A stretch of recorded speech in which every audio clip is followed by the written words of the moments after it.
Welcome to our YouTube channel. आज हम start करेंगे एब्जॉर्प्शन बाय रूट्स के क्वेश्चन आंसर से। सबसे पहले है मल्टीपल चॉइस टाइप क्वेश्चंस। यहाँ पे question number 1 is absorption by root by the plant cells by surface attraction is called. क्या हो रहा है, रूट्स जो हैं वाटर एब्जॉर्ब कर रही हैं बाय सरफेस अट्रैक्शन। तो सरफेस अट्रैक्शन हमने टर्म पढ़ा था इम्बाइबिशन के केस में।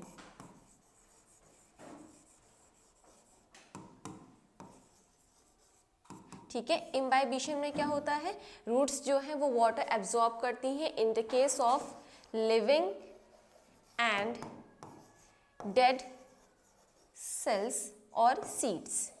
ठीक है, तो इसका आंसर हो जाएगा ऑप्शन नंबर सी, इम्बाइबिशन।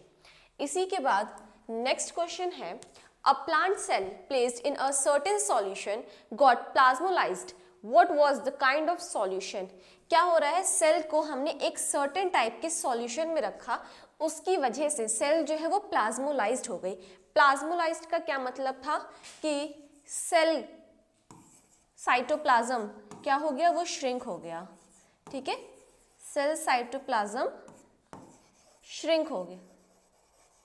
ठीक है, ये होता है प्लाज्मोलाइसिस के केस में। ठीक है, तो अगर हम सेल को हाइपरटोनिक सॉल्ट सॉल्यूशन में रखेंगे, ठीक है, उसकी वजह से क्या होगा कि सेल के अंदर का जितना भी वाटर है, मतलब सेल साइटोप्लाज्म में जितना भी वाटर कंटेंट है वो सभी मूव कर जाएगा उसके सराउंडिंग एनवायरनमेंट में, जिसकी वजह से जो है सेल जो है वो श्रिंक कर जाएगी। सो इसमें हमारा आंसर होगा option number C, which is hypertonic salt solution.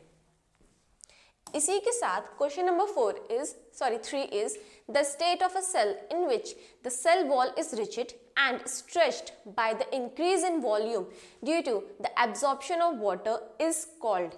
क्या हो रहा है, सेल जो है वो रिजिड हो रही है एंड कैसी हो रही है, स्ट्रेच्ड हो रही है बाय इंक्रीज इन वॉल्यूम।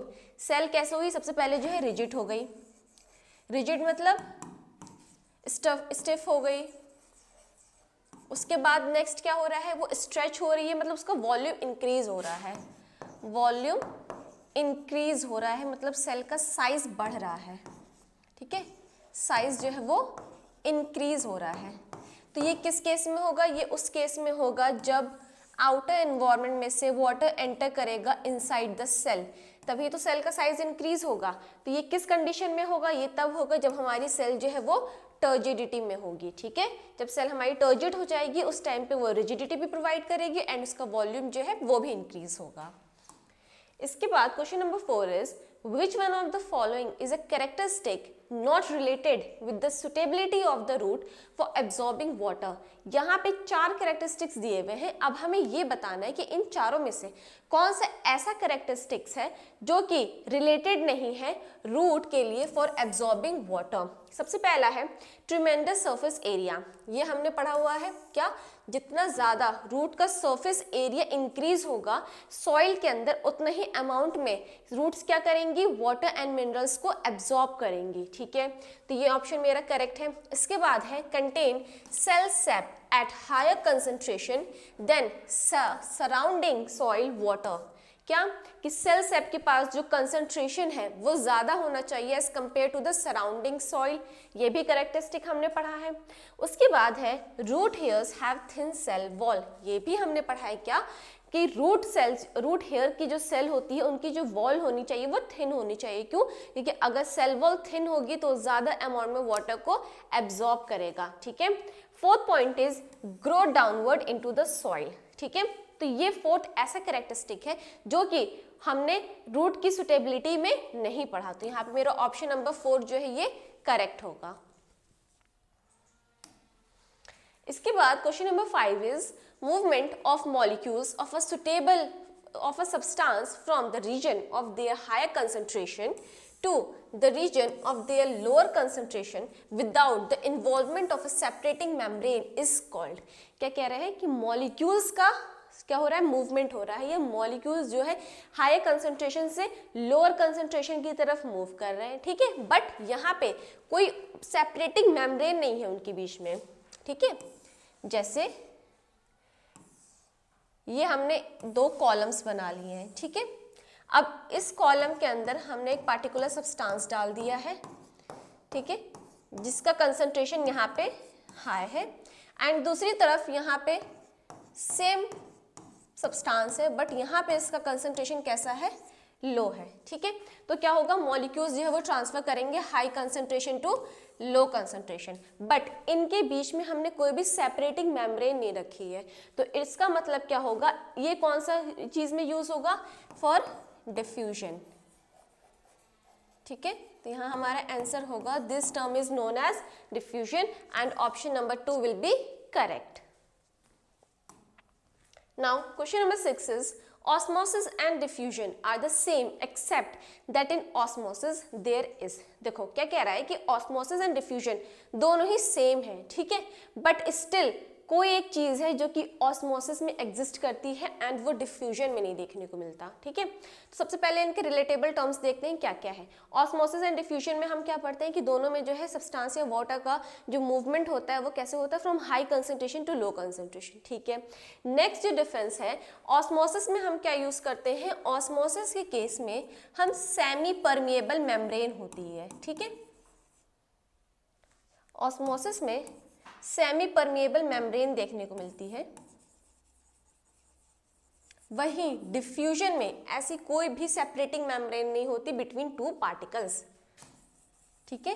तो इसमें हमारा करेक्ट आंसर क्या होगा, option number 3 which is a selective permeable, ठीक है, सेलेक्टिवली परमिएबल। सेमी परमिएबल को हम सेलेक्टिवली परमिएबल भी कह सकते हैं एंड डिफरेंशियली परमिएबल भी कह सकते हैं, ठीक है। तो ये तीनों टर्म जो होंगे इसके अगेंस्ट सही होंगे। Now question number 7 is the highest water potential capacity to move out to higher concentrated solution is that of, ठीक है। वाटर पोटेंशियल हमें जाननी है कि किसकी सबसे ज्यादा हाईएस्ट वाटर पोटेंशियल होती है। Option number 1 is pure water, 2 is 10% salt solution, third is honey and option number 4 is 50% sugar solution. तो यहाँ जो हमारा आंसर आएगा it will be pure water, ठीक है। इसके बाद question number 8 is the space between the cell wall and plasma membrane in a plasmolysed cell is filled with, ठीक है। क्या है, ये हमने बनाया एक सेल की सबसे आउटर मोस्ट लेयर जिसे हम कहते हैं सेल वॉल। इसके बाद हमने सेकेंड लेयर बनाई which is known as plasma membrane और सेल मेम्ब्रेन, ठीक है। पूछा क्या जा रहा है हमसे कि cell wall and plasma membrane के बीच में, ठीक है, प्लाज्मोलाइज्ड सेल के केस में क्या चीज जो है फिल्ड होती है, ठीक है। तो सेल प्लाज्मोलाइज्ड कब होती है, जब उसे हम एक हाइपरटोनिक सॉल्यूशन में डालते हैं, ठीक है। तो यहाँ हमारा आंसर क्या होगा कि यहाँ आंसर होगा हमारा हाइपरटोनिक सॉल्यूशन, ठीक है।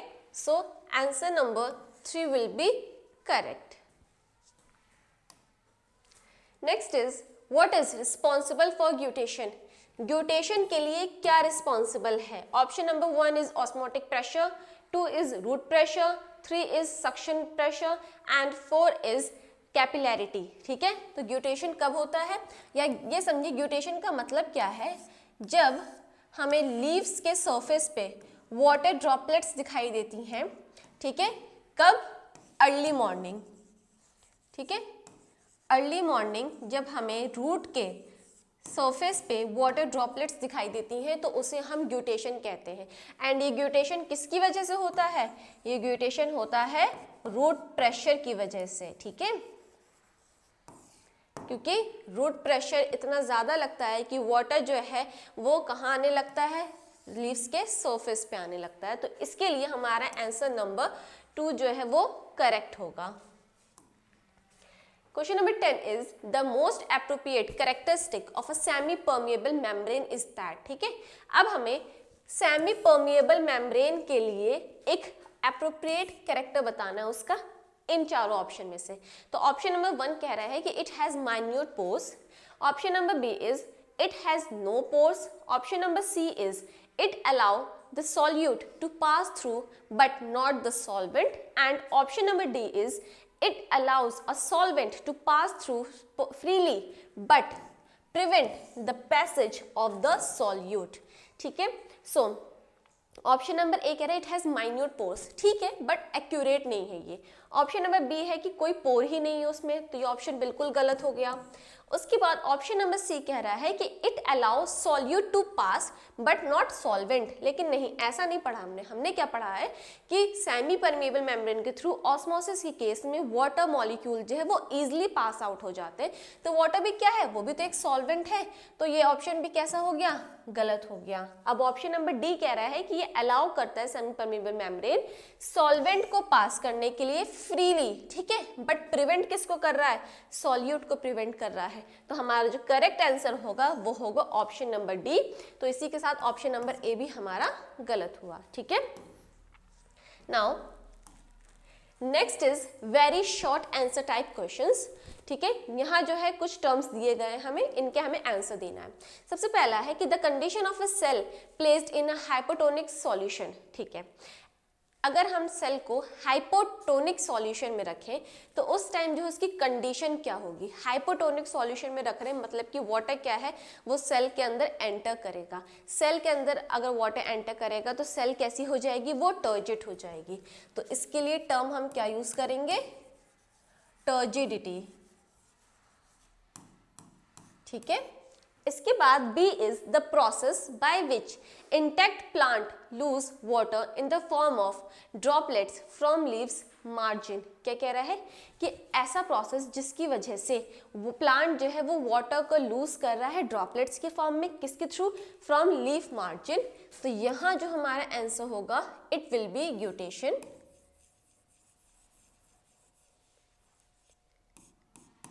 ठीक है।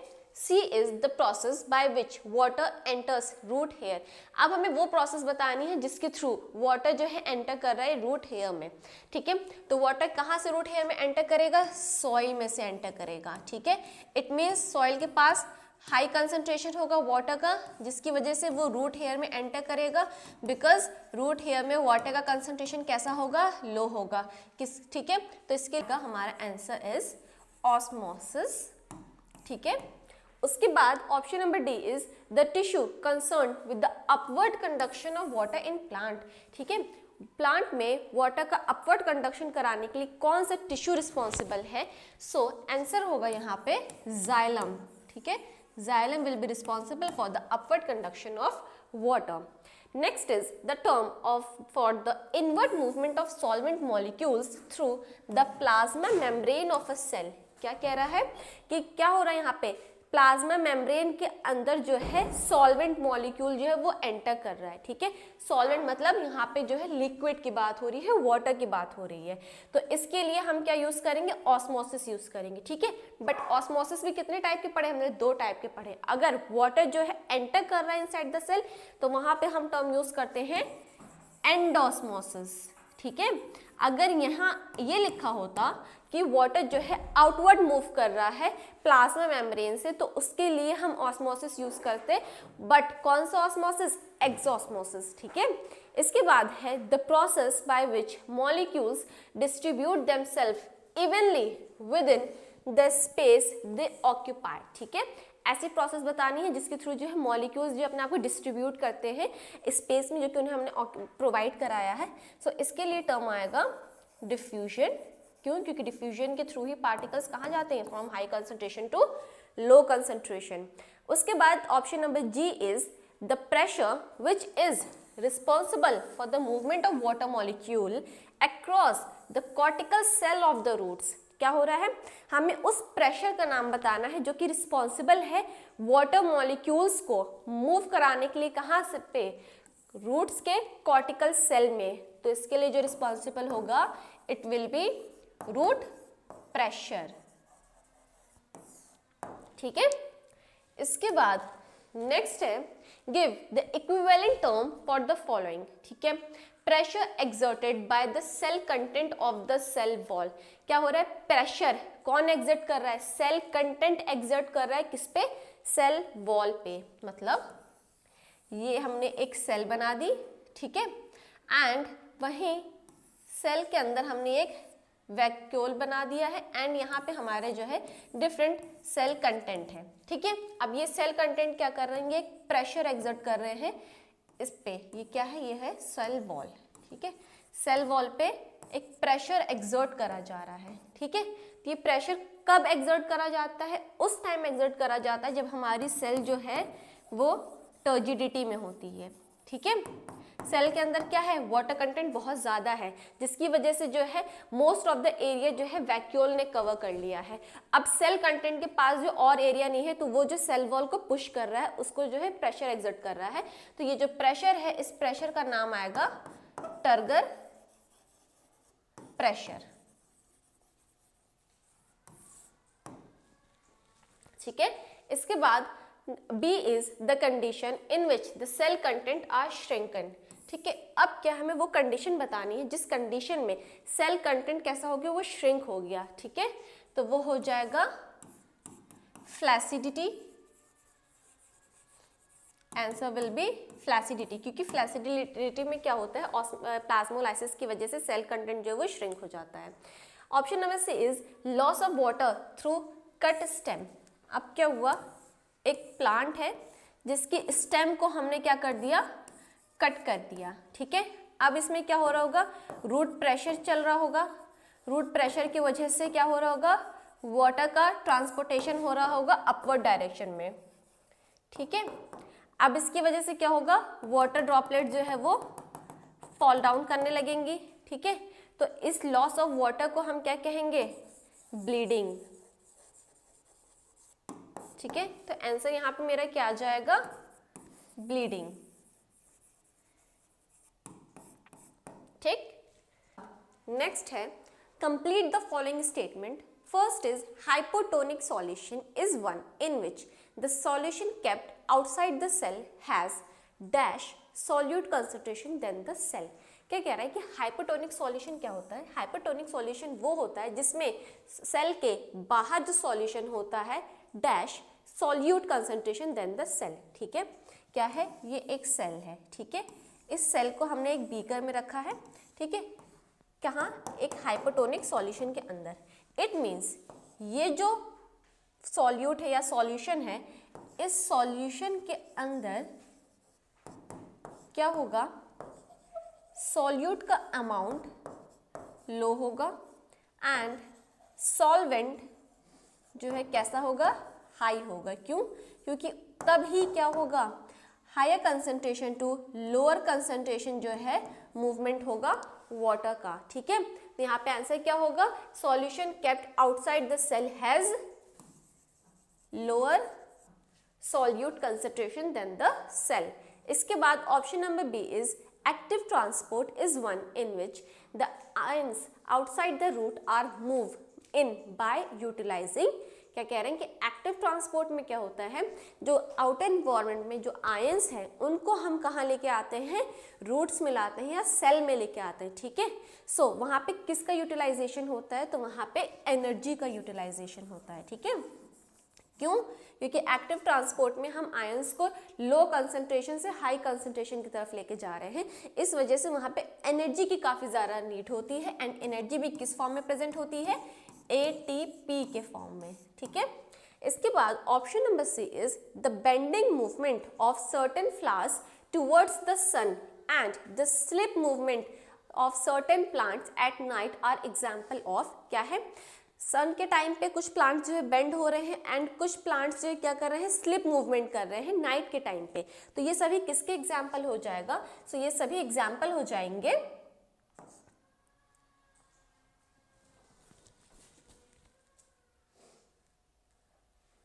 Turgor movement.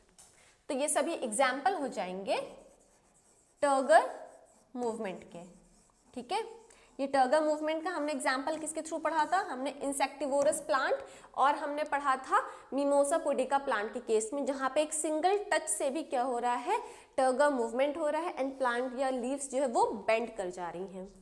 इसके बाद नेक्स्ट है fill in the blanks by choosing the correct alternative form those given in brackets। Okay, यहाँ पे ब्रैकेट्स में कुछ टर्म्स दिए गए हैं, अब हमें ये देखना है कि ये जो इनके बारे में इंफॉर्मेशन दी गई है उसके लिए कौन सा वर्ड जो है वो ज़्यादा सुटेबल है। सबसे पहला है when placed in a more concentrated solution the cell content in. Okay, अभी क्या है, हमने एक सेल को ज़्यादा कंसंट्रेटेड सॉल्यूशन में रखा है, ठीक है। तो उस टाइम पे सेल कंटेंट क्या करेगा, वो श्रिंक होगा या स्वेल होगा। मोर कंसंट्रेटेड सॉल्यूशन मतलब हाइपरटोनिक सॉल्यूशन की बात हो रही है। उस टाइम पे क्या होगा, सेल का जितना भी कंटेंट है वो सभी मूव कर जाएगा कहाँ पे, सेल के आउटर एनवायरनमेंट में, ठीक है। तो इस टाइम पे सेल कंटेंट जो है वो श्रिंक करेगा। Next is the pressure by which the dash molecules tend to cross the semi permeable membrane is called osmotic pressure। ये कह रहा है कि वो प्रेशर जिसके थ्रू डैश मॉलिक्यूल्स क्रॉस करते हैं सेमी परमेबल मेम्ब्रेन, उसे हम ऑस्मोटिक प्रेशर कह रहे हैं, ठीक है। तो ये कौन सा मॉलिक्यूल है, ये एक सॉल्ट है या वाटर है। तो यहाँ पे किसकी बात हो रही है, ऑस्मोसिस की बात हो रही है। तो ऑस्मोसिस के लिए, ठीक है, हम हमेशा किसका यूज करते हैं, वाटर का, ठीक है। सेकंड चीज उसके फेवर में और क्या बता रहा है कि एक सेमी परमेबल मेम्ब्रेन के थ्रू क्रॉस कर रहा है, तो इट मींस मेरा यहाँ पे ऑब्वियस आंसर हो जाएगा water. C is active transport is in a direction dash to that of diffusion. Active transport जो है डिफ्यूजन के सेम डायरेक्शन में होता है या अपोजिट डायरेक्शन में होता है। सो डिफ्यूजन क्या है, डिफ्यूजन है movement of molecules from high concentration to low concentration, and active transport क्या है, movement of molecules from low concentration to high concentration. तो क्या दोनों सेम है, नहीं, दोनों अपोजिट है। तो यहाँ मेरा आंसर हो जाएगा अपोजिट। इसके बाद मैच इन द फॉलोइंग्स है, जहाँ पे कॉलम 1 में कुछ टर्म्स दिए गए हैं जिनके करेक्ट ऑप्शंस को हमें चूज करना है फ्रॉम कॉलम नंबर 2। सबसे पहला है जाइलम। तो जाइलम क्या कर रहा है, जाइलम जो है अपवर्ड मूवमेंट करा रहा है, किसका, वाटर का। तो इसका करेक्ट होगा ऑप्शन नंबर डी। फिर इसके बाद है फ्लोएम की बात हो रही है। फ्लोएम क्या करा रहा है, फ्लोएम कराता है downward flow of sap. Next is cell membrane. Cell membrane कैसी होती है, सेल मेम्ब्रेन जो है वो सेमी परमिएबल होती है। रूट प्रेशर, रूट प्रेशर क्या कराता है, रूट प्रेशर जो है वो ग्यूटेशन कराता है। एंड उसके बाद है cell wall. So cell wall is permeable, ठीक है, और फ्रीली परमिएबल। इसके बाद next will be short answer type. यहाँ पे है differentiate between the following terms. कुछ टर्म्स दिए गए हैं, इनके बीच में हमें डिफरेंशिएट करना है। सबसे पहला टर्म है प्लाज्मोलाइसिस एंड डीप्लाज्मोलाइसिस, ठीक है। तो इसे देख लेते हैं हम सबसे पहले। यहाँ पे है प्लाज्मोलाइसिस के लिए कि it take place when a plant cell is kept in hypertonic solution. कि प्लाज्मोलाइसिस कब होता है, जब हम किसी सेल को एक हाइपरटोनिक सॉल्यूशन में रख देते हैं, उस टाइम पे प्लाज्मोलाइसिस होता है। मतलब सेल का जितना भी सॉल्यूशन है वो सारा का सारा जो है उसके आउटर इन्वायरमेंट में चला जाता है, जिसकी वजह से सेल कैसी होती है, या सेल कंटेंट जो है वो श्रिंक कर जाता है। इसीलिए हम इसके लिए प्लाज्मोलाइसिस टर्म का यूज करते हैं। वहीं डी प्लाज्मोलाइसिस है, मतलब प्लाज्मोलाइसिस का एग्जैक्ट अपोजिट हो जाएगा। इसमें क्या होगा, it take place when a plasmolysed cell is kept in a hypotonic solution. Plasmolysis में एक सेल थी जिसका सेल कंटेंट जो है वो श्रिंक हो गया। क्यों, क्योंकि वाटर जो था वो मूव करके उसके आउटर एनवायरनमेंट में चला गया। अब हमने इस प्लाज्मोलाइज्ड सेल को फिर से क्या पहुंचाया, वाटर पहुंचाया, जिसकी वजह से ये सेल कैसी हो गई, फिर से अपने नॉर्मल कंडीशन में आ गई। तो इसको हम टर्म यूज करेंगे डीप प्लाज्मोलाइसिस। उसके बाद है प्लाज्मोलाइसिस में the protoplasm of the cell shrink away from the cell wall. Plasmolysis में क्या होता है, सेल कंटेंट जो होता है वो पूरा श्रिंक हो जाता है and move away from the cell wall. वहीं डीप प्लाज्मोलाइसिस में क्या होगा, the protoplasm of cell swell up and touch the cell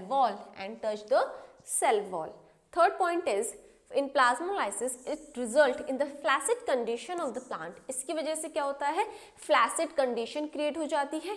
and वहीं deplasmolysis में क्या होता है, turgid condition जो है वो create हो जाती है, ठीक है। तो ये दोनों के differences हो गए। इसके बाद next है turgor pressure and wall pressure। अब turgor pressure and wall pressure क्या होता है, so the pressure of the cell content on the cell wall is called turgor pressure, ठीक है। क्या, ये सेल वॉल है एंड ये सेल कंटेंट है, ठीक है। सेल कंटेंट की वजह से सेल वॉल पे जो प्रेशर क्रिएट होता है, इस प्रेशर को हम कहते हैं टर्गर प्रेशर, ठीक है। वहीं दूसरी तरफ क्या है, वॉल प्रेशर है। अब ये सेल वॉल भी क्या करेगी, इसके डिफेंस में एक प्रेशर जनरेट करेगी, किस पे, सेल कंटेंट पे। सो सेल वॉल की तरफ से जो प्रेशर जाता है सेल कंटेंट पे, उसे हम कहते हैं वॉल प्रेशर। ठीक है, क्या लिखा है कि the pressure exerted by the cell wall on the cell content is called wall pressure. Spelling गलत है, यहाँ पे करेक्ट स्पेलिंग आएगी CELL सेल। ठीक, इसके बाद next is hypotonic and hypertonic. ठीक है, अब हमें हाइपोटोनिक एंड हाइपरटोनिक के बीच में जो है डिफरेंशिएट करना है। सबसे पहले हाइपोटोनिक देखते हैं। तो in this condition the solution outside the cell has lower solute concentration than the fluid inside the cell. As a result, the water molecule from outside will move into the cell, which is called endosmosis.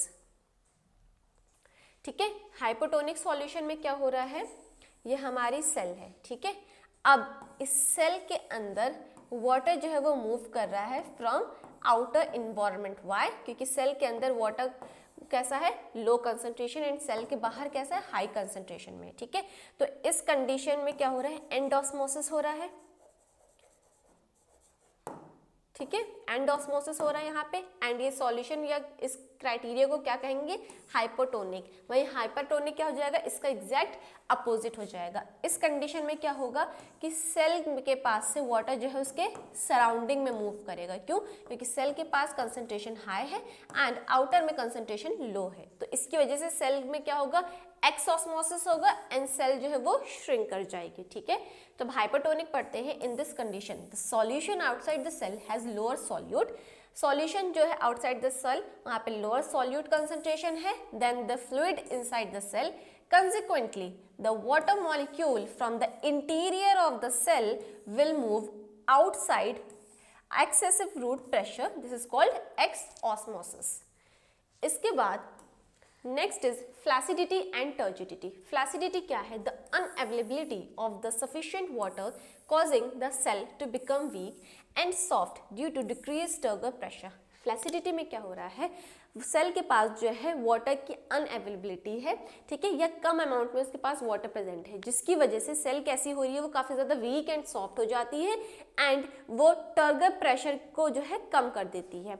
वहीं दूसरी तरफ turgidity क्या है, यहाँ पे बहुत ज़्यादा amount में वाटर प्रेजेंट है सेल के पास। ठीक है, जो कि सेल को क्या बना रहा है, काफ़ी ज़्यादा स्टिफ बना रहा है एंड इसकी वजह से सेल क्या कर रही है, अपनी वॉल्स पे जो है एक प्रेशर प्रोवाइड करा रही है, एक स्ट्रेच प्रोवाइड करा रही है, जिसे हम टर्गर प्रेशर कहते हैं। ठीक है, वहीं दूसरी तरफ फ्लैसिडिटी में क्या है, this condition causes wilting in plants.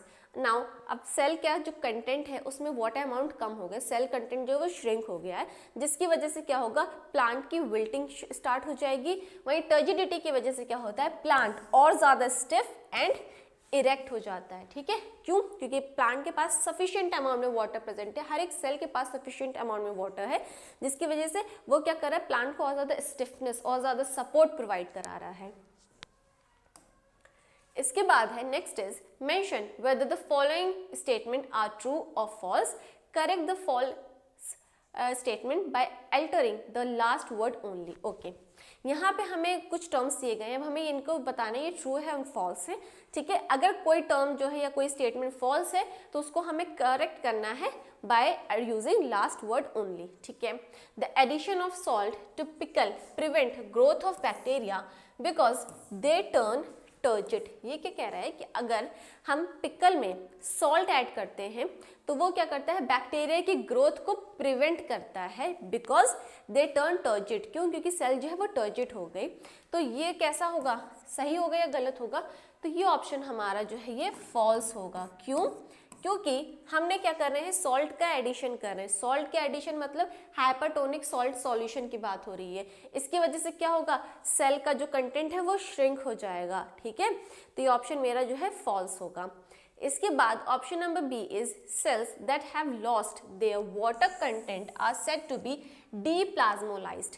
ये कह रहे हैं कि सेल जिसका वाटर कंटेंट जो है वो लॉस्ट हो गया, मतलब उसके पास से जो वाटर जो है वो मूव कर गया उसके सराउंडिंग में, तो इस कंडीशन को हम डीप्लाज्मोलाइज्ड कहते हैं।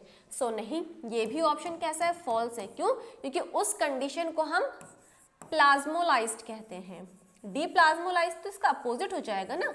अगर हम प्लाज्मोलाइज सेल को फिर से वाटर कंटेंट प्रोवाइड करा देंगे एंड फिर से वो सेल जो है स्वेलअप कर जाएगी, तो उस कंडीशन को हम डीप्लाज्मोलाइज्ड कहते हैं। इस कंडीशन को तो हम क्या कहेंगे, प्लाज्मोलाइज्ड कहेंगे।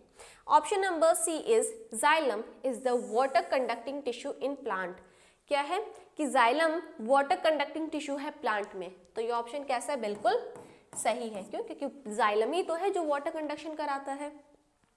Option number D is the protoplasm shrinks when a cell is kept in hypotonic solution। ये कह रहा है कि प्रोटोप्लाज्म मतलब सेल कंटेंट जो है वो श्रिंक हो जाता है जब हम सेल को एक हाइपोटोनिक सॉल्यूशन में रखते हैं। तो नहीं, ये ऑप्शन में भी कैसा है, फॉल्स है। क्यों? क्योंकि यहाँ पे आंसर सही क्या होगा, हाइपोटोनिक सॉल्यूशन की जगह मेरा करेक्ट ऑप्शन होगा हाइपरटोनिक सॉल्यूशन। Hypertonic solution. क्यों? क्योंकि हाइपरटोनिक सॉल्यूशन में ये होता है कि सेल का सारा कंटेंट जो है वो श्रिंक कर जाता है, क्योंकि सेल जो है अपने वाटर कंटेंट को आउटर एनवायरनमेंट में ट्रांसफर कर देती है। Option number A is the cell wall of the root cell is a differentially permeable membrane. ये कह रही हैं कि सेल वॉल जो है रूट सेल का वो डिफरेंशियली परमिएबल है, मतलब यहाँ पे सेमी परमिएबल मेम्ब्रेन की बात हो रही है, जिसको हम SPM से डिनोट करते हैं। ठीक है, सेमी परमिएबल मेम्ब्रेन। तो क्या सेल वॉल जो है सेमी परमिएबल होती है? नहीं, सेल वॉल कैसी होती है, सेल वॉल होती है फ्रीली परमिएबल। ठीक है, तो ये मेरा आंसर होगा करेक्ट, फ्रीली परमिएबल, एंड ये ऑप्शन भी कैसा था, फॉल्स था। ठीक है, सो इसी के साथ अब हम आगे चलते हैं। Question number 3 is mention whether the following statements are true और false and give explanation in support of your answer. ठीक है, अब हमें क्या करना है, अब हमें सेम ट्रू एंड फॉल्स बताना है एंड उसके बाद हमें एक्सप्लेनेशन देना है कि हमारा आंसर क्यों करेक्ट है। सबसे पहला है guttation is another name of for bleeding in plants. कि ग्यूटेशन एंड ब्लीडिंग प्लांट के केस में दोनों क्या है, सेम चीज है। तो ये सही है या गलत है? तो ये बिल्कुल गलत है। क्यों? क्योंकि ग्यूटेशन का मतलब होता है रूट प्रेशर की वजह से लीफ सरफेस पे वाटर ड्रॉपलेट्स को अगर हम ऑब्जर्व करते देखते हैं तो उसके लिए हम ग्यूटेशन का टर्म यूज करते हैं। एंड ब्लीडिंग टर्म हम कब यूज करते हैं, जब हम किसी प्लांट की स्टेम को कट करते हैं एंड वहां से जो वाटर लॉस होता है उसके लिए हम ब्लीडिंग का यूज करते हैं। ठीक है, option number B is soaked seeds burst their seed coat. ये कह रहा है अगर हमने किसी सीड को वाटर में सोक करते हैं तो या कहीं सोक करते हैं तो क्या होता है, उसका सीड कोट जो है वो बर्स्ट कर जाता है। ठीक है, तो ये भी ऑप्शन कैसा होगा, ये भी फॉल्स होगा। क्यों? क्योंकि क्या होता है इस केस में सीड कोट की 3 लेयर्स होती हैं। ठीक है, तो ये ऑप्शन भी बिल्कुल इनकरेक्ट है। Option number C is if the phloem of a twig is removed keeping in the xylem intact the leaves of the twig wilt। ठीक है, तो यहाँ पे क्या हो रहा है, फ्लोएम है और वहाँ क्या कह रहा है कि अगर हम किसी भी प्लांट के ट्विग को रिमूव करेंगे तो वो क्या करेगा, जाइलम को इंटैक्ट करेगा। ठीक है, तो ये ऑप्शन भी कैसा होगा, फॉल्स। क्यों? क्योंकि यहाँ पे करेक्ट आंसर होगा मेरा जाइलम। इसके बाद है guttation in plants occur maximum at midday. ये कह रहे हैं कि ग्यूटेशन जो है प्लांट्स में मिड डे के टाइम सबसे ज़्यादा मैक्सिमम होता है। ठीक है, बट हमने क्या पढ़ा है कि ग्यूटेशन मैक्सिमम होता है at early in the morning, early in morning. तो ये भी ऑप्शन कैसा होगा हमारा, फॉल्स होगा। ठीक है, option number E is raisins when submerged in water swell up due to endosmosis. कि रेजिन्स को अगर हम वाटर में सबमर्ज करके रखते हैं तो स्वेल अप कर जाती हैं एंड वहाँ पे एंडोस्मोसिस होता है। तो ये कैसा है, ये हमारा बिल्कुल करेक्ट ऑप्शन। इसके बाद अब हम इसका 1 by 1 एक्सप्लेनेशन देख लेते हैं। सबसे पहला क्या था कि guttation is loss of water in the form of droplets, वहीं bleeding is the oozing out of cell sap due to injury. ठीक है, इसके बाद ऑप्शन नंबर बी है वो भी फॉल्स था। क्यों? क्योंकि soaked seed burst a single coat which in turn 3 parts. Option number C will be if the xylem of a twig is removed keeping the phloem intact the leaves of the twig wilt। ठीक है, and option number D था guttation in plants occur maximum कब, early in the morning, and option number C E तो हमारा वैसे correct था। इसके बाद next is descriptive type questions. First is give 2 example of turgor movement in plants. हमें क्या करना है, टर्गर मूवमेंट जो प्लांट्स में होता है उसके 2 एग्जांपल्स बताने, ठीक है। तो सबसे पहला है the bending movement of certain flowers towards the sun and slip movement of the certain plants are the common example of turgor movement, ठीक है। इसके अलावा अगर हम एग्जाम्पल ले सकते हैं तो उसके लिए हम ले सकते हैं mimosa pudica and insectivorous plant, ठीक है। इन दोनों में भी हमें क्या दिखाई देता है, टर्गर मूवमेंट दिखाई देता है। इसके बाद second question is define the following term. First is imbibition, फिर diffusion, osmosis, osmotic pressure, active transport, tonicity and root pressure. ये सारे टर्म्स हैं जिन्हें हमें 1 by 1 करके एक्सप्लेन करना है। तो सबसे पहले हम इम्बाइबिशन की बात करते हैं, जहां पे इम्बाइबिशन एक फिनोमिना है जहां पे लिविंग और डेड प्लांट सेल एब्जॉर्ब करते हैं वाटर बाय सरफेस अट्रैक्शन। वहीं diffusion is the free movement of molecule of a substance. It may be a solute or solvent, gas and liquid from region of their high concentration to the region of their lower concentration when the two are in direct contact. Diffusion में क्या हो रहा है, substance का जो freely movement हो रहा है high concentration से low concentration में, ठीक है। Osmosis क्या है, osmosis में water molecules का movement होता है, कैसे, higher concentration to lower concentration, ठीक है, किसके through, through a semi permeable osmotic pressure. So osmotic pressure is the minimum pressure that must be exerted in preventing the passage of the pure solvent into the solution when two are separated by a semi permeable membrane. Osmotic pressure क्या है, जब हम एक minimum pressure exert करते हैं pure solvent and solution को separate करने के लिए through a semi permeable membrane, तो उस pressure को हम osmotic pressure कहते हैं। इसके बाद next is active transport. Active transport में हम क्या करते हैं, हम आयंस या सॉल्ट को लो कंसंट्रेशन से हाई कंसंट्रेशन की तरफ मूव कराते हैं इनसाइड द सेल, एंड किसकी यूटिलाइज करके, एनर्जी को यूटिलाइज करके इन द फॉर्म ऑफ एटीपी। तो ये हो गया हमारा active transport, which is the directly opposite जो अपोजिट होता है किसके, डिफ्यूजन के। उसके बाद है tonicity. Tonicity is the relative concentration of the solute that determine the direction and extent of diffusion is called tonicity. Tonicity क्या है, किसी भी दो सॉल्यूशंस को अगर हमें ट्रांसफर करना है या उनका जो रिलेटिव कंसंट्रेशन होता है वो ये डिटरमाइन करता है कि डिफ्यूजन जो होगा उसका डायरेक्शन क्या होगा एंड उसका एक्सटेंट क्या होगा। इसके बाद आता है root pressure. The upward flow of water due to root pressure from the root is called root pressure. क्या हो रहा है, रूट्स जो है वाटर को लेके जाती हैं अपवर्ड डायरेक्शन में, एंड वो जो प्रेशर एक्सर्ट करती है उसी प्रेशर को हम रूट प्रेशर कहते हैं, ठीक है। अब नेक्स्ट क्या है, give reason for the following. If you sprinkle some common salt on grass growing on a lawn, it is killed at that spot. ये कह रहा है कि हम क्या कर रहे हैं, हम एक गार्डन है जहाँ पे ग्रीन ग्रासेस हैं, वहाँ पे हमने जो है पिंच ऑफ सॉल्ट को जो है हमने स्प्रिंकल करा, तो क्या वो सभी जो है ऑन द स्पॉट किल हो जाएंगी, तो इसका आंसर होगा यस। अब इसका रीज़न क्या होगा, सो इसका रीज़न ये होगा कि हमने क्या करा, हमने सॉल्ट डाल दिया। सॉल्ट की वजह से क्या हुआ, उसकी जो सेल्स का जितना भी सेल कंटेंट था वो सारा का सारा जो वो श्रिंक हो जाएगा, ठीक है। Option number B is if you uprooted a plant from the soil it leaves soon wilt. अब क्या कह रहे हैं कि अगर हम प्लांट को उसकी सॉइल से अपरूट कर देंगे तो उसके बाद क्या उसकी लीव्स जो है वो मुरझा जाएंगी, विल्ट हो जाएंगी। तो इसका भी ऑप्शन क्या होगा, यस, ऐसा हो जाएगा। क्यों, क्योंकि इस टाइम पे क्या होगा, रूट्स को जो है मिनरल्स या वाटर नहीं मिलेगा अपने आप को ग्रो करने के लिए, लीव्स को जिंदा रखने के लिए। ऑप्शन सी कह रहा है कि it is better to transplant seedling in a flower bed in the evening and not in the morning. ये कह रहा है कि क्या किसी भी प्लांट की प्लांटिंग करने के लिए हम इवनिंग में उसे लगाएं या हम मॉर्निंग टाइम पे, ठीक है। तो इसका आंसर ये होगा, सबसे पहले तो ये करेक्ट आंसर है कि हमें प्लांट को हमेशा इवनिंग टाइम पे ही लगाना चाहिए।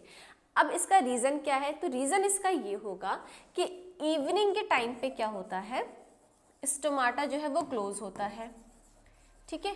स्टोमाटा कैसा है इस टाइम पे, वो क्लोज है। इसकी वजह से लॉस ऑफ वाटर कम हो जाएगा, लॉस ऑफ वाटर जो है वो डिक्रीज कर जाएगा, कम हो जाएगा। इसकी वजह से प्लांट जो है ज़्यादा अमाउंट में वाटर को जो अपने पास स्टोर कर सकेगा, ताकि वो धीरे धीरे जब अपने आप को फिर उस नए इन्वायरमेंट में अडेप्ट करे तो उसके इतना ड्यूरेशन चलने के लिए उसके पास वाटर होना चाहिए, ठीक है। Option number D is a plant cell when kept in a hypertonic salt solution for about 30 minutes turn flaccid. अब ये कह रहा है कि अगर हम किसी प्लांट सेल को एक हाइपरटोनिक सॉल्ट सॉल्यूशन में डाल दें 30 मिनट्स के लिए, तो क्या वो सेल फ्लैसिड हो जाएगी? तो हमारा आंसर होगा यस, वो सेल जो है वो फ्लैसिड हो जाएगी। क्यों? क्योंकि यहाँ पे प्लाज्मोलाइसिस हो जाएगा एंड प्लाज्मोलाइसिस की वजह से हमारी सेल जो है वो फ्लैसिड हो जाएगी। Option number is potato cubes when placed in water become form and increase in size. कह रहा है कि अगर हम पोटैटो क्यूब्स को वाटर के अंदर डाल दें तो वो कैसी हो जाती है, काफ़ी ज़्यादा फॉर्म हो जाती है और उनका साइज इंक्रीज हो जाता है। सो ये कब होगा? ये उस कंडीशन में होगा जब वो पोटैटो सेल्स क्या करेंगे, वाटर एब्जॉर्ब करना स्टार्ट करेंगे, ठीक है। वो सेल जो है क्या करिए, वाटर एब्जॉर्ब कर रही है। इट मीन्स यहाँ पे कौन सी कंडीशन आ जाएगी, यहाँ पे आ जाएगी हाइपोटोनिक कंडीशन, ठीक है। इसकी वजह से सेल जो होगी पोटैटो की वो बिल्कुल स्वेलअप हो जाएगी, ठीक है। यही हमारे आंसर आंसर्स दिए हुए हैं 1 by 1 करके। इसके बाद है explain the mechanism of closing and opening of the stomata. अब हमें स्टोमाटा की क्लोजिंग एंड कैसे होती है, उसकी ओपनिंग कैसे होती है, इसके लिए हमें पूरा इसको एक्सप्लेन करना है। तो कह रहे हैं कि the closing and opening of stomata depend upon the turgidity of guard cells. इसको सबसे अच्छा हम एक डायग्राम के थ्रू समझते हैं, ठीक है। यहाँ हमने क्या कर रहे हैं, हमने सबसे पहले जो है इस तरीके से गार्ड सेल्स ड्रॉ कर ली हैं, ठीक।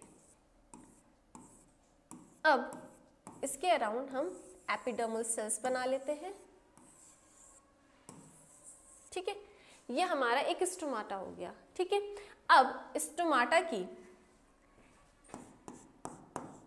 इनर साइड जो सेल वॉल होती है, ठीक है, जो कि टुवर्ड्स द स्टोमाटल ओपनिंग है, वो काफ़ी ज़्यादा थिक होती है, ठीक है।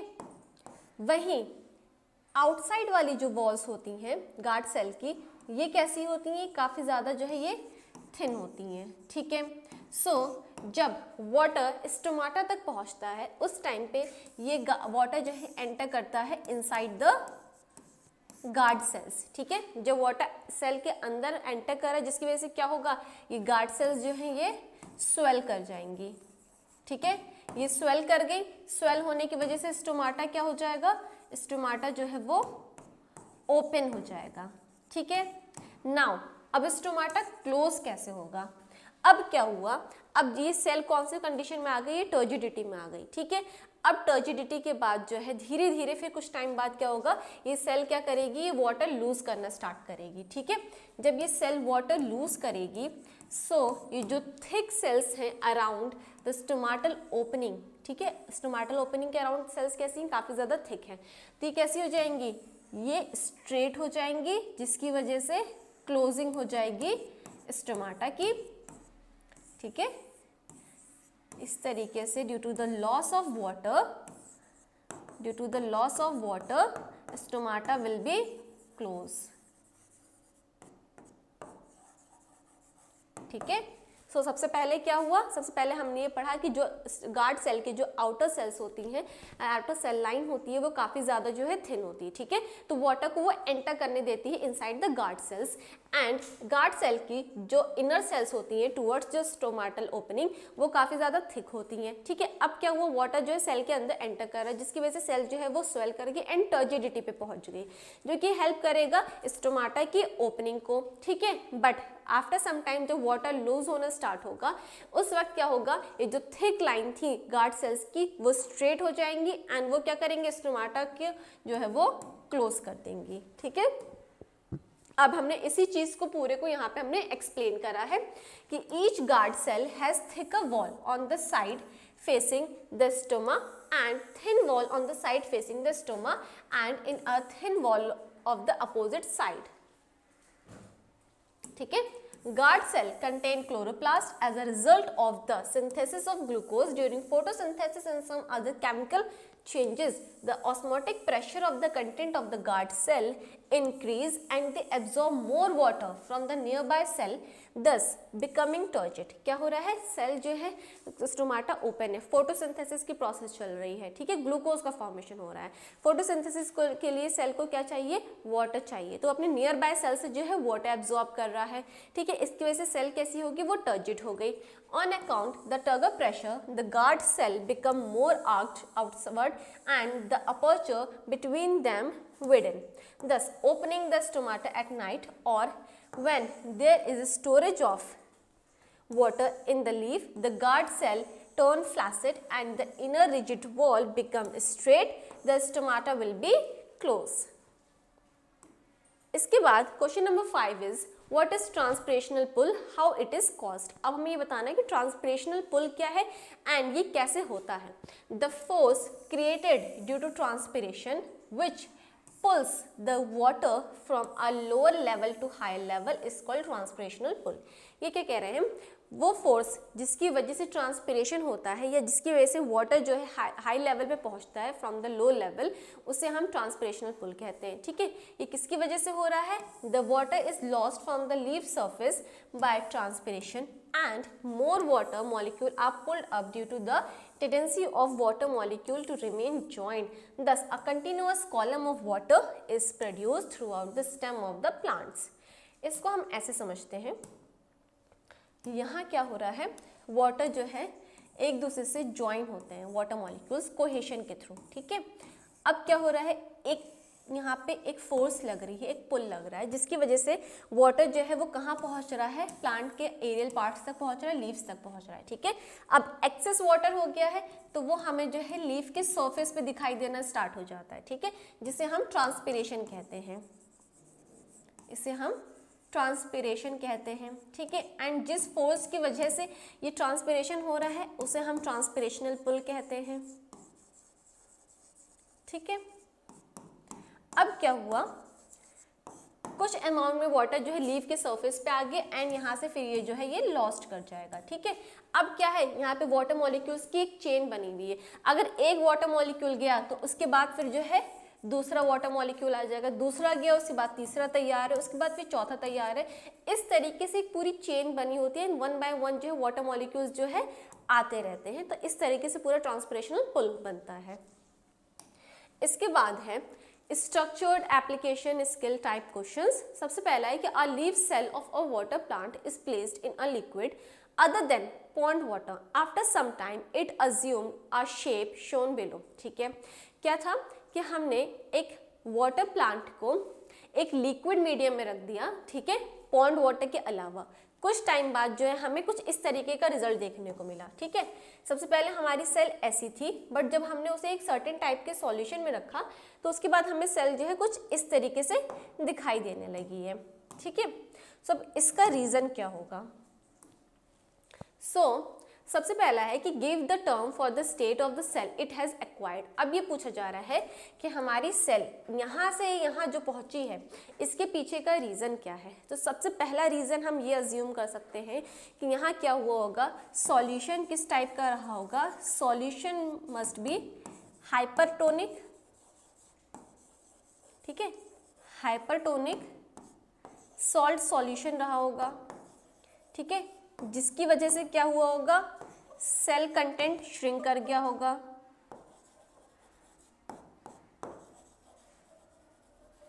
ठीक है, सेल कंटेंट जो है श्रिंक कर गया होगा एंड ये पूरी कंडीशन क्या रही होगी, प्लाज्मोलाइसिस. ठीक है, तो मेरा फर्स्ट जो क्वेश्चन यहाँ पूछा गया है कि ये इसके लिए हम कौन सा टर्म यूज करेंगे, तो किसकी वजह से, वो प्लाज्मोलाइसिस की वजह से होगा. सेल को क्या कहेंगे हम, फ्लैसिड सेल कहेंगे. फिर बी कह रहा है कि name the structure which act as a selectively permeable membrane. ठीक है, अब हमें बताना है कि ये जो स्ट्रक्चर है इसमें वो कौन सा मेम्ब्रेन है या वो कौन सी चीज़ है जो कि सेलेक्टिवली परमिएबल की तरह एक्ट कर रही है। तो सेलेक्टिवली परमिएबल मेम्ब्रेन कौन सी होती है? सेलेक्टिवली परमिएबल मेम्ब्रेन होती है हमारी प्लाज्मा मेम्ब्रेन, या उसी को हम क्या कहते हैं? सेल मेम्ब्रेन कहते हैं। ठीक है, आंसर आ गया हमारा plasma membrane. Next is comment the nature और tonicity of the liquid surrounding the cell. अब उस सेल के अराउंड जो सॉल्यूशन है हमें उसकी टोनिसिटी बतानी है। तो सॉल्यूशन कैसा होगा? हाइपरटोनिक होगा। क्यों? तभी तो वाटर जो है कहाँ जाएगा?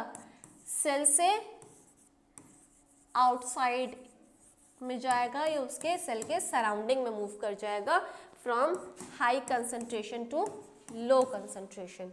इसके बाद D is name any one feature of this plant cell which is not present in any animal cell. अब हमें इस प्लांट सेल का कोई एक ऐसा फीचर बताना है जो कि एनिमल सेल में नहीं प्रेजेंट होता। तो इसमें सबसे ज़्यादा इजी एंड कॉमन सा आंसर जो है वो होगा सेल वॉल, क्योंकि सेल वॉल सिर्फ और सिर्फ प्लांट सेल में दिखाई देती है, नॉट इन एनिमल सेल। इसी के बाद option number A is redraw in the space provided the diagram of the cell if it is soon placed in ordinary water for some time। अब क्या है, सबसे पहले जो हमने सेल देखी थी वहाँ हमने ये देखा था कि एक ब्लैंक बस हमें सेल वॉल दिखाई दे रही थी, अंदर का कोई कंटेंट नहीं दिखाई दे रहा था। अब हमें कहा जा रहा है कि उस डायग्राम को रीड्रॉ करो, जब उस सेल को फिर से उसके फेवरेबल इन्वायरमेंट में हम डाल दें। तो यहाँ क्या होगा, यहाँ हम देख रहे हैं सेल का जितना भी कंटेंट है वो फिर से जो है वापस आ जाएगा। मतलब यहाँ पे सेल क्या हो गई? डीप्लाज्मोलाइज्ड हो गई। ठीक है, डीप्लाज्मोलाइज्ड हो गई। क्यों? क्योंकि तभी तो क्या होगा, सेल के सारे कंटेंट जो है रीअपियर हो जाएंगे एंड जो सेल कैसी हो जाएगी? टर्जिड सेल हो जाएगी। ठीक, इसके बाद question number 2 is the diagram given alongside represent an experimental setup to demonstrate a certain process, study the same and answer the question that follow. ठीक है, सो यहाँ पे एक डायग्राम है। ठीक है, हमें इस डायग्राम को देख के जो क्वेश्चन पूछे गए हैं उनके आंसर देने हैं। ठीक है, तो सबसे पहला क्वेश्चन है कि नेम द प्रोसेस। ओके, इस डायग्राम में जो प्रोसेस हो रही है उसे हमें बताना है। तो सबसे पहले हम इस डायग्राम को देखते हैं इसमें क्या क्या है। सबसे पहले हम देख रहे हैं एक बीकर है, उसमें हमने जो वाटर डाला है एंड उसके अंदर हमने एक जो है इन्वर्टेड फनल रखी है। उस इन्वर्टेड फनल के अंदर जो है शुगर सॉल्यूशन है एंड उसकी माउथ को हमने कवर करा हुआ है पैरेनकाइमेटिक पेपर से।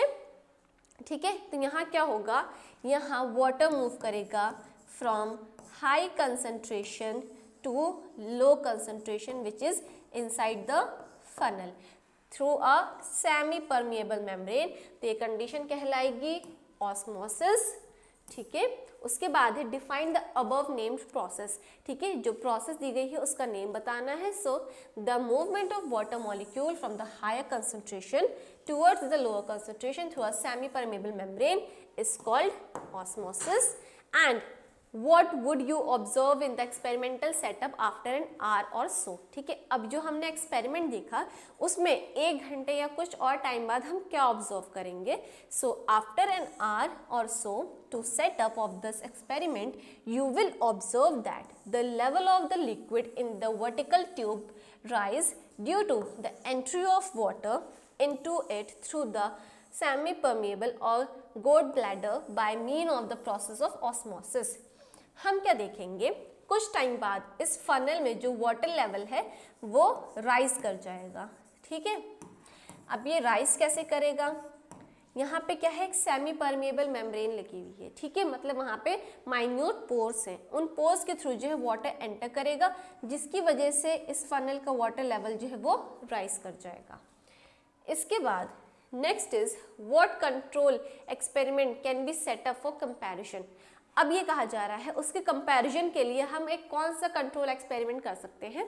तो यहाँ कह रहे हैं कि as a control for comparison take another thistle funnel with plain water filled in it and suspend in another beaker also containing water. ठीक है, and mark the level on the stem.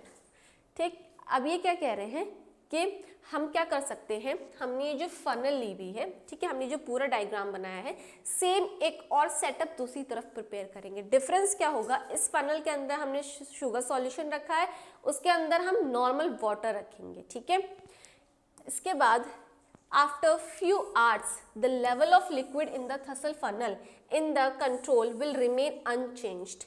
The level of water in the beaker in the experiment will drop slightly, while in the beaker in the control remains same. And if the water in the beaker in the experimental tested, it is not found to be sweet. क्या क्या differences देखने को मिलेगा?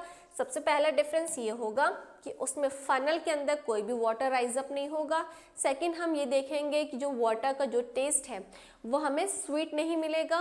And third will be कि water beaker में जो water का level है वो बिल्कुल सेम रहेगा. ठीक है.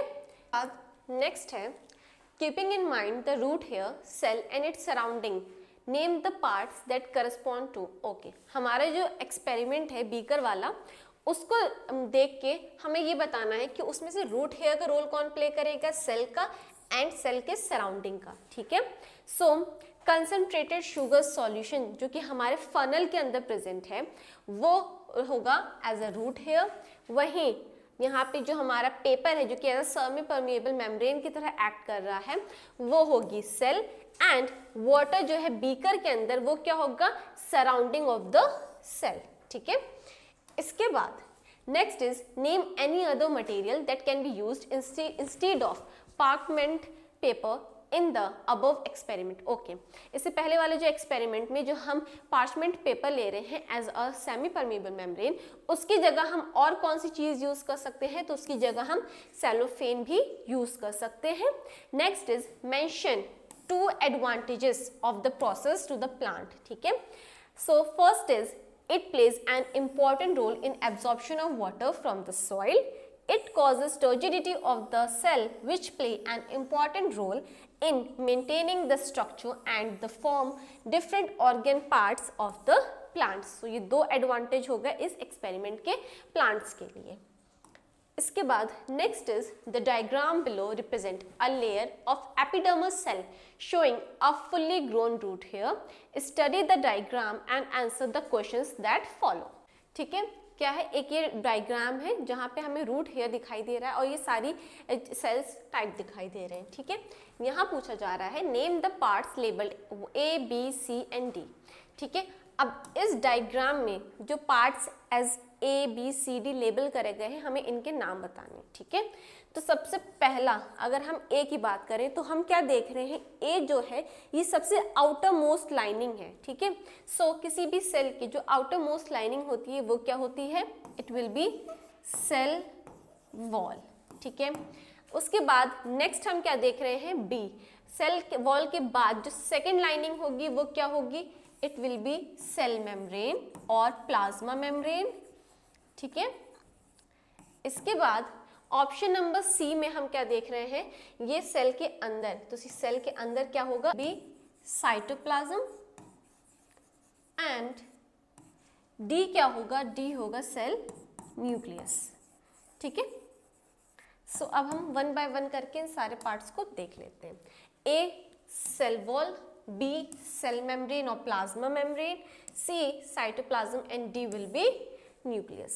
Option number B is the root hair cell is in a turgid state. Name and explain the process that caused this state. ये क्या कह रहे हैं कि रूट हेयर सेल जो है वो अपने टर्जिड स्टेट में है इस टाइम पे. ठीक है. हमें नेम एंड एक्सप्लेन करना है इस प्रोसेस का. ठीक है. जो प्रोसेस है इसका नाम और इसका एक्सप्लेनेशन बताना है. ठीक है. तो कोई सेल टर्जिड स्टेट में कब आती है, जब उसके अंदर वाटर आता है उसके सराउंडिंग से. ठीक है. इट मीन्स वहाँ पे क्या हो रहा है, एंड ऑस्मोसिस हो रहा है. ठीक है. The entry of water from the soil into the root hair result in turgor pressure and cell become turgid. इसके बाद next will be mention 1 distinct difference between the parts labelled A and B. ठीक है. हमने ए और B जो parts label करे थे उनके बीच में हमें डिफरेंस बताना है. तो ए क्या था, सेल वॉल थी एंड बी था सेल मेम्ब्रेन. तो दोनों में डिफरेंस क्या होता है कि सेल वॉल जो है वो फ्रीली परमिएबल होती है, वहीं सेल मेम्ब्रेन या प्लाज्मा लैमेला कैसी होती है, डिफरेंशियली सेमी परमिएबल होती है, ठीक है। मतलब सेल वॉल जो है हर किसी पार्टिकल को सेल के अंदर एंट्री परमिट करती है, सेल से बाहर जाने के लिए परमिट करती है। वहीं सेल मेम्ब्रेन क्या है, ये सेलेक्टिवली परमिएबल है, मतलब सेलेक्टिव चीजें ही सेल के अंदर एंटर कर सकती हैं, सेल से बाहर जा सकती हैं। उसके बाद है कि draw a diagram of the above root hair cell as it would appear when a concentrated solution of the fertiliser is added near it. अभी क्या कह रहे हैं कि इससे पहले जो हमने रूट हेयर का जो डायग्राम देखा है, ठीक है, सो उस डायग्राम के लिए हम को देख के हमें एक और डायग्राम बनाना है जहाँ पे कंसंट्रेटेड सॉल्यूशन जो है फर्टिलाइजर्स ऐड कर रहे हैं, ठीक है। तो इसके लिए जो डायग्राम होगा हमारा, ये कुछ इस तरीके से हमारी रूट सेल जो है वो दिखाई देगी। क्यों? क्योंकि इस टाइम पे क्या हो रहा है, हम कंसंट्रेटेड सॉल्यूशन प्रोवाइड करा रहे हैं। कंसंट्रेटेड सॉल्यूशन प्रोवाइड कराने के लिए की वजह से क्या होगा, वाटर जो होगा वो मूव करेगा out the cell, outside the cell, ठीक है, जिसकी वजह से सेल कैसी हो जाएगी, श्रिंक हो जाएगी। एंड ऐसी सेल को हम क्या कहते हैं, फ्लैसिड सेल कहते हैं, ठीक है। तो हमारी सेल हमें कुछ इस तरीके से देखने को मिलेगी। इसके बाद question number 4 is study the diagram given below and answer the question that follow. Okay, name the process being studied in the above experiment. ये जो एक्सपेरिमेंट हमें दिखाई दे रहा है, हमें ये बताना है कि इस एक्सपेरिमेंट के थ्रू हम कौन सी स्टडी करेंगे, ठीक है। सो जब हमने ये चैप्टर पढ़ा था उस टाइम पे जो एग्जाम्पल या एक्सपेरिमेंट दिया गया था, इसके थ्रू हमें ये बताया गया था ये ट्रांसपिरेशन एक प्लांट कैसे करता है, ठीक है, या प्लांट में ट्रांसपिरेशन कैसे होता है, ठीक है। ये एक्सपेरिमेंट क्या था, हमने एक टेस्ट ट्यूब लिया था, उस टेस्ट ट्यूब को हमने वाटर से फिल करा था एंड उसमें हमने एक अपरूटेड प्लांट को इंसर्ट कर दिया था, ठीक है। अब हमें क्या था, हमें ये देखना था कि वाटर लॉस जो है इवापोरेशन की वजह से ना हो, इस वजह से हमने उसके अपर सरफेस पे ऑयल डाल दिया था। उसी के कंट्रोल मेजरमेंट के लिए हमने एक और टेस्ट ट्यूब प्रिपेयर करी थी जिसके अंदर हमने सिर्फ वाटर लिया था एंड वाटर के ऊपर सिर्फ ऑयल डाला था, उसमें हमने कोई प्लांट नहीं डाला था, ठीक है। आफ्टर सम टाइम हमने क्या देखा कि ये जो बीकर में या इस टेस्ट ट्यूब में वाटर था उसका लेवल कम हो गया as compare to the controller beaker, ठीक है। सो इससे हमें क्या पता चला कि प्लांट जो है वो वाटर लूज कर रहा है बाय ट्रांसपिरेशन, ठीक है। तो आंसर क्या होगा मेरा, this process will be transpiration. Option number B is explain the process mentioned in A above. Okay, यहाँ पे जो हमने प्रोसेस बताई है ट्रांसपिरेशन की उसे हमें एक्सप्लेन करना है। So the loss of water in the form of water vapour from aerial parts of the plant is called transpiration. इसके बाद option number C is why is oil placed over water, ठीक है। अब हम उस test tube में water के ऊपर ऑयल क्यों रख रहे हैं, so oil is placed on water to prevent loss of water by evaporation, ताकि वाटर का लॉस इवापोरेशन की वजह से ना हो, इसीलिए हमने ऑयल का यूज करा है। What do we observe with regard to the level of water when this setup is placed in, ठीक है। अब हमें बताना है कि अगर उस सेटअप को हम इन एरियाज में या इन कंडीशन में रखेंगे तो उसमें हम क्या ऑब्जर्व करेंगे। सबसे पहला है ब्राइट सनलाइट, उसके बाद है ह्यूमिड कंडीशन एंड इसके बाद आता है विंडी डे। तो सबसे पहले हम ब्राइट कंडीशन की बात करते हैं। तो ब्राइट लाइट में लेवल ऑफ वाटर जो होगा वो कम हो जाएगा। क्यों? क्योंकि क्या है, सनलाइट के इंटेंसिटी ज़्यादा है जिसकी वजह से जो है ज़्यादा अमाउंट में जो है वाटर लॉस होगा ट्रांसपिरेशन के थ्रू। ह्यूमिड कंडीशन में क्या होगा, वाटर लेवल जो है वो स्टेबल रहेगा। क्यों? क्योंकि ना तो ज़्यादा ही टेम्परेचर है ना ही कम है, मीडियम है, तो वहाँ पे वाटर लेवल भी मीडियम रहेगा। वहीं विंडी डे में वाटर लेवल जो होगा वो कैसा होगा, वाटर गेट लोअर। इसके बाद option number E is mention any 3 adaptation found in the roots of the plant which enable them to carry out the process mentioned in A, ठीक है। ये कह रहा है कि हमें कोई 3 एडेप्शन बतानी है जो कि रूट्स के अंदर देखने को मिलती हैं, कब, ट्रांसपिरेशन के टाइम पे, ठीक है। तो सबसे पहली जो एडेप्शन होगी thick cuticle, सनकेन stoma and loss of leaves. इसके बाद next is 3 cylinders of potato were carefully dried on a blotting paper and weighed. Each placed weight 3 grams. Each one was placed in the beaker as shown. हमने क्या करा है, हमने 3 beakers लिए हैं, ठीक है। तीनों बीकर्स में हमने पोटैटोज डाले हैं, ठीक है, एंड हर एक पोटैटो का वेट है 3 ग्राम, ठीक। सबसे पहले हमने डाला है एयर में, उसके बाद हमने डाला है डिस्टिल वाटर में, एंड उसके बाद हमने डाला है 20% सुक्रोज सॉल्यूशन में। अब इसमें सबसे पहले पूछा गया है after 48 hours which potato cylinder would be the heaviest.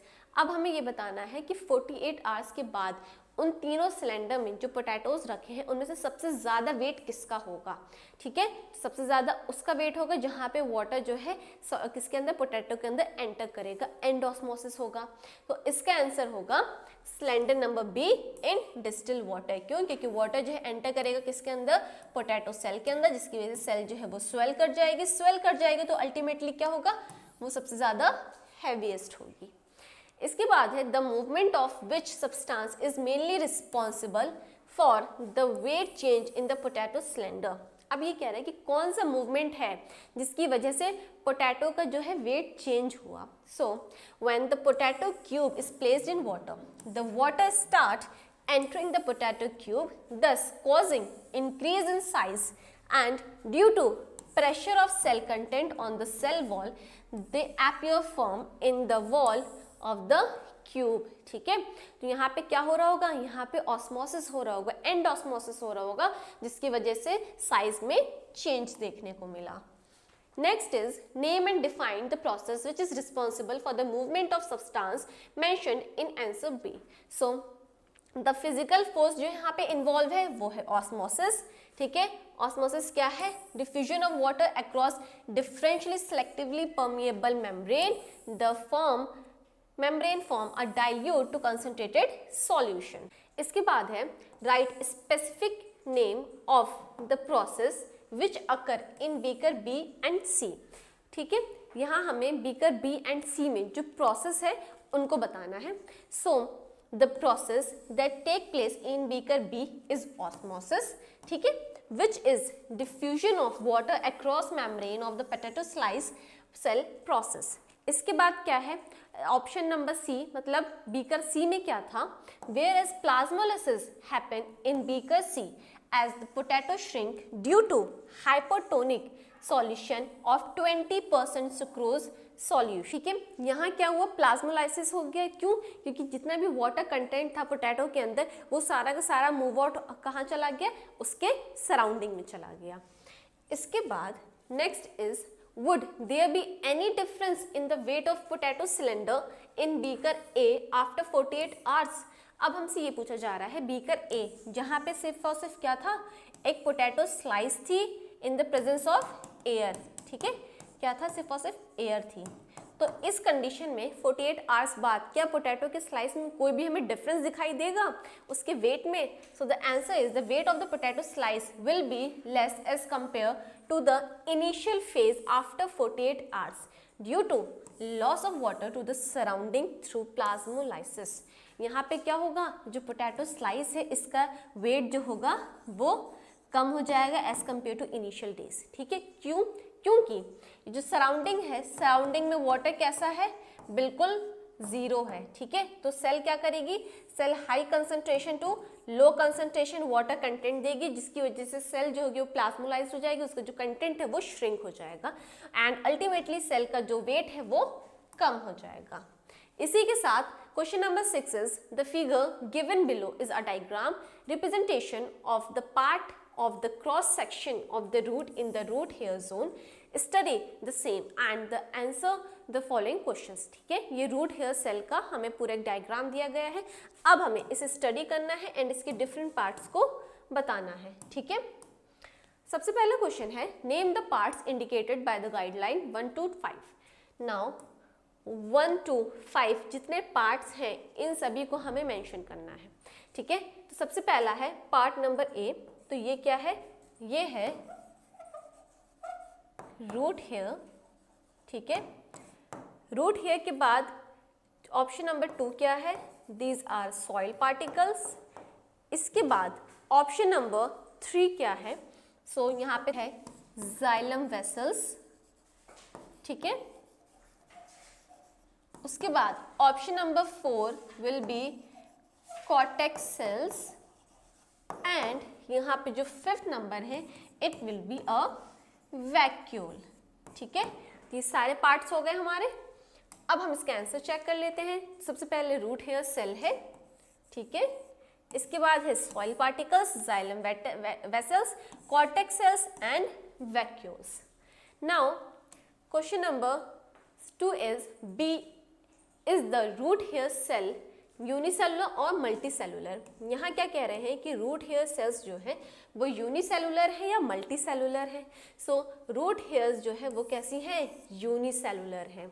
उसके बाद C is explain what would happen to the root hair cell if some fertilizer is added to the soil close to it। ये कह रहा है कि अगर हम उस सॉइल में जहाँ पे रूट हेयर सेल्स है वहाँ पे अगर हम फर्टिलाइजर्स डाल दें तो क्या होगा।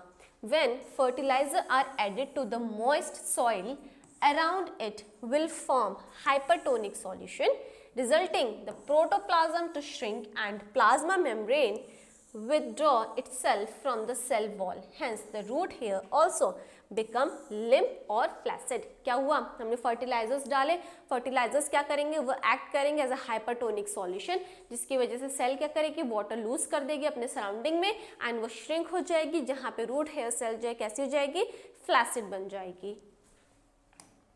इसके बाद डी है name the process responsible for the entry of water molecules from the soil into A1 and then A2। ठीक है, ये क्या कह रहा है कि उस प्रोसेस का नाम बताइए जो कि रिस्पॉन्सिबल है वाटर मॉलिक्यूल की एंट्री के लिए सॉइल में। ठीक है, अगर सॉइल में वाटर एंटर कर रहा है तो उसके लिए क्या होगा, फ्रॉम द सॉइल, ये सॉइल है एंड सॉइल से वाटर आ रहा है रूट में। ठीक है, मतलब सॉइल में वाटर का कंटेंट कैसा होगा, हाई होगा एंड रूट में कैसा होगा, लो होगा। तो ये क्या होगी process, it will B osmosis. ठीक, उसके बाद next is what pressure is responsible for the movement of water in the direction indicated by the arrow. Okay, यहाँ क्या है, यहाँ वाटर के लिए क्या करा गया है, एक एरो से डायरेक्शन दिया गया जिसके थ्रू ये बता रहे हैं कि वाटर जो है इस डायरेक्शन में मूव कर रहा है, A1 A2 इस तरीके से। तो यहाँ पे हमसे ये पूछा जा रहा है कि किस तरीके का प्रेशर लग रहा है, वाटर कैसे मूव कर रहा है, ऑस्मोसिस के थ्रू मूव कर रहा है, तो प्रेशर भी कैसा होगा, ऑस्मोटिक प्रेशर होगा। इसके बाद how is this pressure setup, अब ये पूछा जा रहा है कि जो ऑस्मोटिक प्रेशर लग रहा है ये ऑस्मोटिक प्रेशर सेटअप कैसे हो रहा है। So this pressure is set up due to difference in osmotic pressure. ठीक है, ये जो प्रेशर सेटअप हो रहा है किसकी वजह से हो रहा है, ये हो रहा है ऑस्मोटिक ग्रेडियंट की वजह से। ठीक है, इसके बाद question number 7 is study the experimental setup in the figure then answer the question that follows. Okay, ये एक डायग्राम हमें बना के दिया गया है, अब हमें इसको देख के कुछ क्वेश्चंस के आंसर्स करने हैं। सबसे पहला है what phenomena is being studied in this setup. ये जो सेटअप है यहाँ पे, इसमें हम क्या फिनोमिना पढ़ेंगे। ठीक है, अब ऐसे तो हमें समझ में आ नहीं रहा है। ठीक है, अब हमें कोई एक ऐसी चीज़ ढूंढनी होगी जो हमारे लिए नोन हो। तो हमारे लिए नोन क्या है, प्लाज्मा मेम्ब्रेन। अगर हम जहाँ भी प्लाज्मा मेम्ब्रेन देख रहे हैं, वाटर मॉलिक्यूल देख रहे हैं, तो हमें ये समझ आना चाहिए कि वहाँ पे ऑस्मोसिस की ही बात हो रही है। ठीक है, तो यहाँ पे कौन सा चीज़ की स्टडी करेंगे, हम ऑस्मोसिस की स्टडी करेंगे। इसके बाद explain the phenomena mentioned in A above. Okay, यहाँ जो हमने फिनोमिना बताया है उससे हमें एक्सप्लेन करना है। ठीक है, तो यहाँ क्या हो रहा है, इस डायग्राम में ए साइड सुक्रोज कितना है, 10% सुक्रोज सॉल्यूशन है, वहीं बी साइड कितना है, 5% सुक्रोज का सॉल्यूशन है।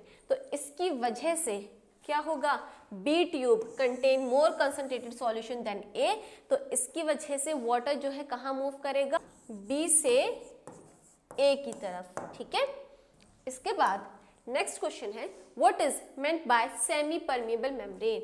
यहाँ सेमी परमिएबल मेम्ब्रेन का क्या मतलब है, so the membrane is called as semi permeable since it allow only the solvent particles to pass through and not the solute. ठीक है, सेमी परमिएबल मेम्ब्रेन क्या होती है, एक ऐसी मेम्ब्रेन होती है जो कि सिर्फ और सिर्फ सॉल्वेंट पार्टिकल्स को ही पास करने देती है एंड प्रिवेंट करती है किसकी एंट्री को, सॉल्यूट की एंट्री को प्रिवेंट करती है, ठीक है। इसके बाद next is what will you observe in the setup after about half an hour, give a reason for your answer, ठीक है। अब जो हम पहले जो हमने डायग्राम देखा था वहाँ हमने क्या नोट करा था कि दोनों जगह वाटर का लेवल जो है ऑलमोस्ट वो इक्वल था, ठीक है।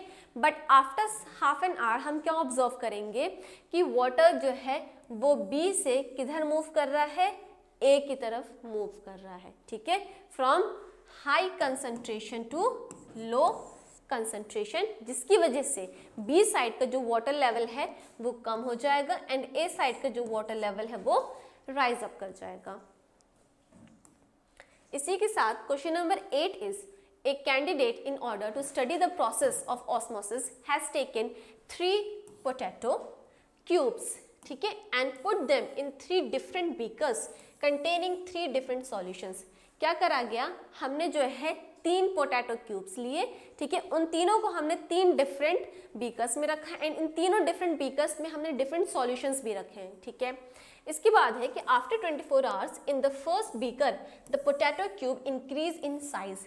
24 आवर्स के बाद हम क्या देख रहे हैं कि इस बीकर में जो पोटैटो है उसका साइज क्या हो गया, उसका साइज इंक्रीज कर गया, ठीक है। In second beaker the potato cube decrease in size, इसमें क्या हुआ, साइज डिक्रीज हो गया and in third there will be no change, ठीक है। थर्ड में क्या है, कोई चेंज नहीं हो, पोटैटो का साइज जैसा रखा था हमने उसके बाद भी कैसा है, सेम ही है, ठीक है। The following diagram show the result of the same experiment, okay, give the technical terms of the solution used in beaker 1, 2 and 3। अब इन तीनों बीकर में जो सॉल्यूशन यूज करा गया हमें वो उसका टर्म बताना है, उसका नाम बताना है। तो सबसे पहले हम बात करते हैं उस बीकर की जहाँ पे पोटैटो का साइज इंक्रीज हुआ। पोटैटो का साइज इंक्रीज हुआ, इट मीन्स बाहर से वाटर एंटर करा किसके अंदर, हमारे पोटैटो के अंदर। तो ये कौन सी कंडीशन होगी, ये होगा हाइपोटोनिक सॉल्यूशन,